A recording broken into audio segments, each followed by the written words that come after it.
Very interesting. All right. Tonight's Moment of Geek starts with a picture of a cannibal. So please brace yourselves. That's it.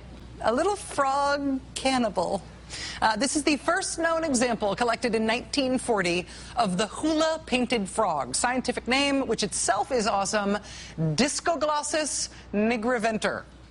If I were in charge of re-etymologizing Latin, I would declare that the Latin name Discoglossus for this little frog comes from its cute little belly spots. Look, that kind of look like the lights from a disco ball. In reality, though, it got its name because Discoglossus means disc-shaped tongue. And apparently it has a disc-shaped tongue. You're welcome for that. Only a handful of these little frogs have ever been collected. 4 of them were collected in the 1940s when the species was first discovered. And one of those 4 little frogs, one of the 4 ever collected, ate one of the other ones, thus reducing the world's entire known population of hula-painted frogs by 25% in a single meal. The 5th painted hula frog ever collected, they got in 1955, right around the time when the swamp where these little cannibals lived, a swamp near Lake Hula in northern Israel, that swamp was going to be drained to prevent malaria. Draining the swamp, not always just a metaphor in Washington.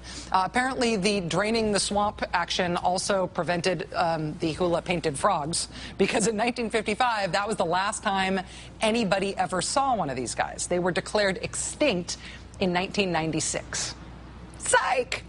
Israel's Nature and Parks Authority unveiled this little amphibian today. Yes, a hula-painted frog, found by a genius park ranger at a nature preserve who noticed this little guy because he had never seen a frog with this particular strange jumping technique before. So he decided that he would check out that frog, and voila! Yeah, it's him. Look at that little speckly belly. Come on. Yes, that's a Discoglossus nigriventer right there. Israeli authorities credit the recovery of the species to a new program they started to divert water back into those swamps that they drained 60 years ago. Proceed with caution here, right, Israel? I mean, the last time you found these guys, they ate each other. Then you dried up their habitat. Now you're putting water back in. Make sure you don't drown them this time.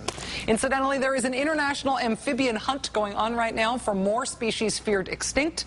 So if you happen to run across a gastric brooding frog, and seriously, there's a reason it has that name, or a Rio Pescado stubfoot toad, or a Mesopotamian beaked toad, please call a park ranger and then call us.